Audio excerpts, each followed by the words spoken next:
بسم اللہ الرحمن الرحیم۔ السلام علیکم۔ آج میں آپ کو کسی کی زندگی پر بیتی ایک سچی کہانی سناؤں گی۔ اجمل کی بیوی منہ پھٹ بدتمیز اور بد اخلاق تھی۔ اجمل سائیکل پہ پھیری لگا کر گزارا کرتا تھا۔ کبھی کباڑ کا کام کر لیا، کبھی سائیکل پہ جا کر گاؤں گاؤں محلے محلے کچھ بچوں کے کھانے کا سامان بیچتا۔ شازیہ ہمیشہ اجمل کو اس کی غریبی کے طعنے دیا کرتی تھی۔ اجمل نے بہت سمجھایا، شازیہ اپنی زبان کو لگام دیا کرو، تم نے ہر روز کا تماشا بنایا ہوا ہے۔ میں تھک ہار کر گھر آتا ہوں، آگے تمہاری بکواس سننے کو ملتی ہے۔ شازیہ چائے بنا رہی تھی۔ شازیہ نے اجمل کو گالی دی اور چائے کی دیگچی اٹھا کر سائڈ پہ پھینکی۔ اجمل کو بہت غصہ آیا، ڈنڈا اٹھایا اور شازیہ کو مارنے لگا۔ شازیہ کو کافی مارا۔ شازیہ روتے ہوئے بولی، مار لو، کتنا مارنا ہے، ایک دن سب چن چن کر حساب لوں گی تم سے۔ اجمل دماغی مریض ہونے لگا تھا۔ شازیہ کا مینٹلی بہت ڈسٹرب کرتی تھی۔ اجمل سائیکل لیتا اور دہاڑی لگا کر رات گیر تک باہر کسی سڑک کے کنارے بیٹھا رہتا۔ وہ جانتا تھا کہ گھر جائے گا شازیہ کی بکواس سننا پڑے گی۔ وہ طلاق دے دینا چاہتا تھا، لیکن چھوٹی چھوٹی 3 بیٹیوں کی طرف دیکھتا تو خاموش ہو جاتا۔ شازیہ کو اس بات سے کوئی غرض نہیں تھی، بیٹیاں چھوٹی ہیں، اگر اجمل میں غصے میں طلاق دے دی تو کیا انجام ہوگا۔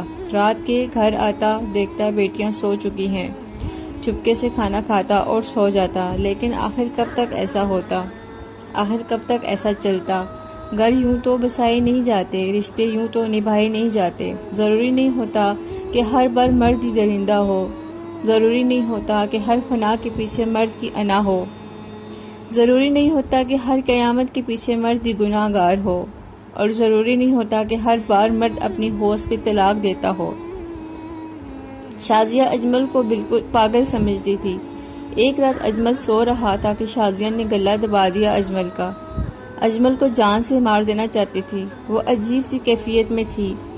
اجمل کچھ سمجھ نہ پا رہا تھا، آخر شادی کے 4 سال بعد اچانک شازیہ کو ایسا کیا ہو گیا کہ وہ اجمل کو جان سے مار دینا چاہتی ہے۔ شازیہ کے پاؤں پکڑ کر رونے لگا۔ شازیہ، تم کو اللہ اور رسول کا واسطہ ہے، گھر کو آباد کرو، چھوٹی چھوٹی بچیوں کی طرف دیکھو، ان معصوموں کا کیا قصور ہے؟ شازیہ، کیوں آخر تم ایسا کر رہی ہو؟ تم جب مجھ سے جھگڑا کرتی ہو تو وہ سہم جاتی ہیں۔ شازیہ نے چلا کر کہا، دیکھ اجمل، تو نے مجھ سے شادی ہی کیوں؟ میں اتنی اس غربت کی زندگی نہیں جی سکتی، اور تم کو پرواہ نہیں ہے۔ سائیکل لے جاتے ہو، رات کو 300 کما کر لاتے ہو، 300 سے کیا ہوتا ہے؟ مجھے روز کا 1000 خرچہ چاہیے۔ اجمل نے سر پکڑ لیا۔ شازیہ، ایسے گھر آباد نہیں ہوتے جیسا تم کرتی ہو، خدا کے واسطے کچھ سوچو سمجھو۔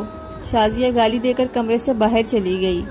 بڑی بیٹی اب 16 سال کی ہو چکی تھی، جس کا نام فائزہ تھا، اس سے چھوٹی کومل اور سب سے چھوٹی جویریہ۔ شازیہ بازار جاتی کچھ شاپنگ کرنے، ایک شخص سے پیار کرنے لگی۔ وہ شخص 40 سال کا تھا، دیکھنے میں کوئی بازاری گنڈا لگتا تھا۔ شازیہ اس کے ساتھ فون پہ باتیں کرنے لگی۔ بڑی بیٹی فائزہ نے ایک دن کہا، امی ابو آپ کو ماریں گے، ایسا مت کریں۔ شازیہ نے فائزہ کو پاس بٹھایا اور سمجھانے لگی، بیٹی میں سب تم لوگوں کے لیے کر رہی ہوں۔ وہ شخص پیسے والا ہے، اس سے شادی کر لوں گی تو تم لوگوں کی زندگی بن جائے گی۔ عائزہ ابھی اتنی سمجھدار نہیں تھی، خاموش رہی۔ جب اجمل سائیکل لے کر پھیری پر چلا جاتا تو شازیہ بھی فائزہ کو ساتھ لیے اس شخص کے گھر چلی جاتی، اس سے باتیں کرتی، ہوٹل سے کھانا منگواتے، عیاشی کرتے۔ فائزہ کو یہ بالکل اچھا نہ لگتا تھا، اور پھر یہ بات ایک دن اجمل تک جا پہنچی۔ اجمل نے شازیہ کو بہت مارا، کیوں میری بیٹیوں کی زندگی جہنم کرنا چاہتی ہو؟ جب اجمل شازیہ کو مار رہا تھا تو بیٹیاں بھی اجمل کے خلاف کھڑی ہو گئی۔ بابا، آپ ہماری ماں کو کیوں مارتے ہیں؟ ماں نے بیٹیوں کو باتوں میں اپنے ساتھ کر لیا تھا۔ اجمل بیٹیوں کی طرف دیکھ کر بولا، میری بچیوں کیا ہو گیا ہے تم کو؟ شازیہ زخمی حالت میں پڑی ہوئی تھی کہ اجمل کو دھمکی دینے لگی، اتنا مرد ہے نا تو اب تم کو دکھاتی ہوں، تمہارا ظلم اور نہیں سہ سکتی میں۔ شازیہ نے موبائل نکالا اور اس شخص کو فون کیا جو اس کے ساتھ عشق لڑا رہی تھی۔ روتے ہوئے بولی، مجھے اس کتے نے بہت مارا ہے، مجھے لے جاؤ یہاں سے۔ اجمل خاموش تھا۔ موبائل وہ بھی اتنا مہنگا کہاں سے دیا؟ ساتھ وہ یہ بھی سمجھ چکا تھا کہ اب پانی سر سے اوپر جا چکا ہے۔ وہ شخص بڑی گاڑی لے کر آیا اور ساتھ کچھ مونچھوں والے بد شکل گنڈے تھے۔ شازیہ اس شخص کو دیکھ کر مسکرانے لگی۔ اس شخص کا نام صابر تھا۔ صابر نے شازیہ کا ہاتھ پکڑا۔ اجمل پرانے پھٹے کپڑے پہنے اپنی ٹوٹی ہوئی سائیکل کے پاس کھڑا تھا۔ شازیہ نے کہا، اس کتے کو مارو پہلے۔ صابر نے لڑکوں کو اشارہ کیا، پکڑو اس کمینے کو۔ اجمل کو مارنے لگے۔ بہت مارا اجمل کو۔ اس کے منہ سے خون بہنے لگا۔ اجمل کو بالوں سے پکڑ کر کہنے لگی، طلاق دو مجھے۔ اجمل بیٹیوں کی طرف ایک نظر دیکھا اور پھر طلاق دے دی۔ شازیہ بہت خوش تھی۔ بیٹیوں کو ساتھ لیا اور صابر کے ساتھ چلی گئی۔ محلے والوں کو پتہ چلا، وہ آئے۔ انہوں نے اجمل کو سنبھالا۔ اجمل رو رہا تھا، لوگوں میری بیٹیاں رل جائیں گی۔ لوگوں کے سمجھایا کہ وہ اپنی مرضی سے گئی ہیں۔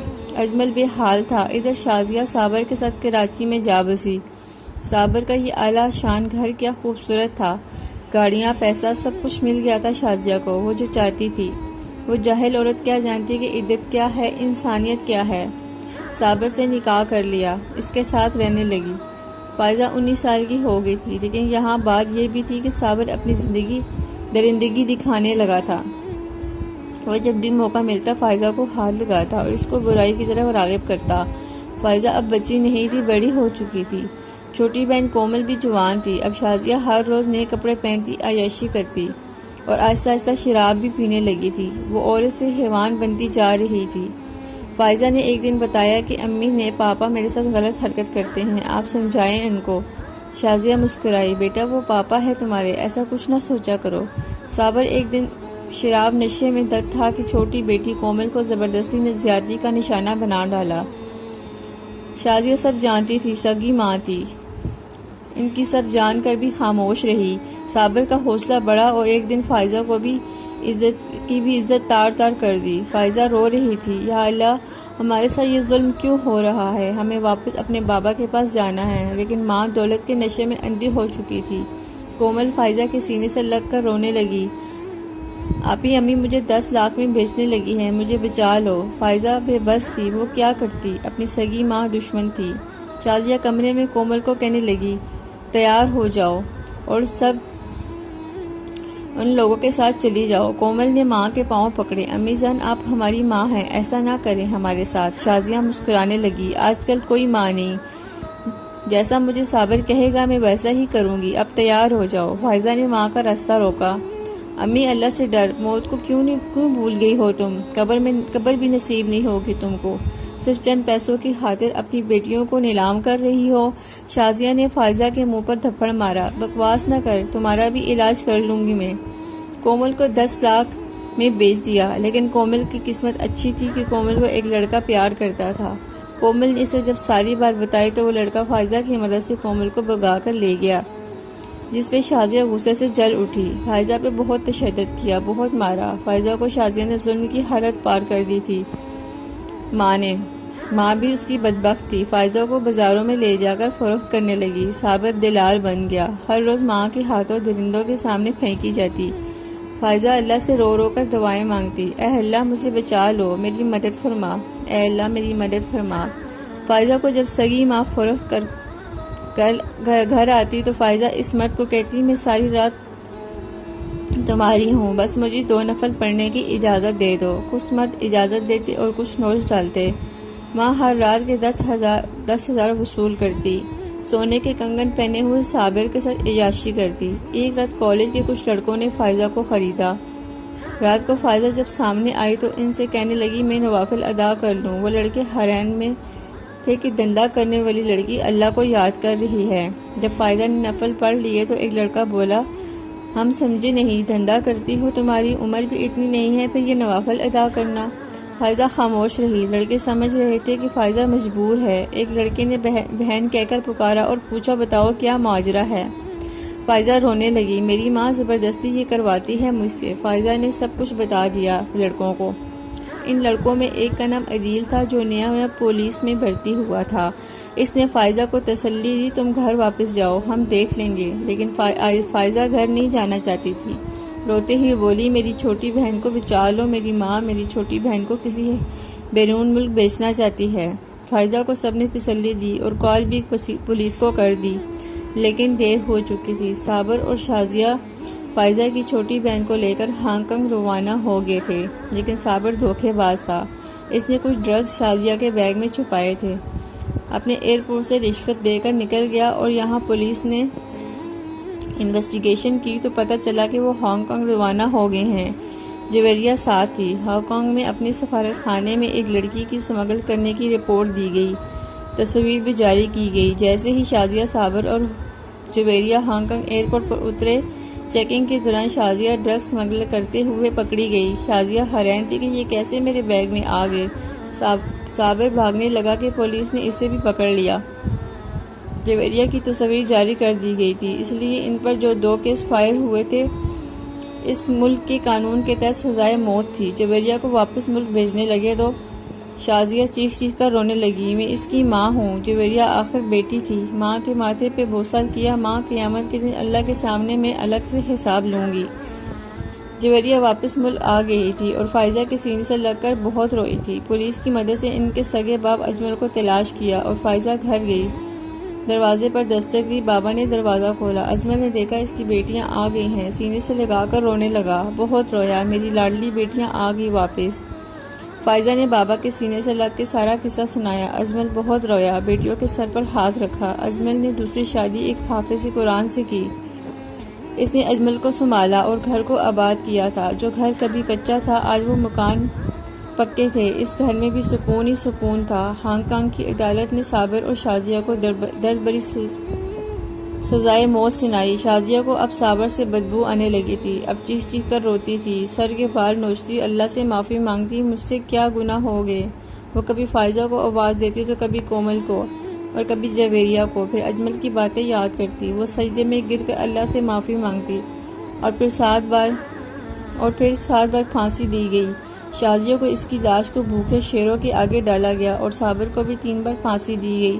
جانتے ہو اس میں قصور کس کا تھا؟ شازیہ کی ماں باپ کا۔ شازیہ کے ماں باپ کی سوچ تھی کہ پڑھا لکھ کر کیا کرنا ہے اس کو، کرنے تو بچے ہی پیدا ہیں نا، نہ قرآن اسلام سکھایا نہ دنیاوی تعلیم دی۔ مرد جاہل ہو تو ایک کر تباہ کرتا ہے، عورت جاہل ہو تو نسلیں تباہ کرتی ہے۔ شازیہ کو حرام حلال کا فرق معلوم نہیں تھا۔ عورت نباہ کرے تو کانٹوں پہ چل کر نباہ کر سکتی ہے۔ عورت کی حیوانیت کم عقلی سے خدا کی قسم مجھے اب ڈر لگنے لگا ہے۔ عورت کو یہاں میں حور لکھتا ہوں۔ آج ایک سگی ماں کو اپنی بیٹیوں کو برباد کرتے دیکھ کر میری روح کانپ گئی۔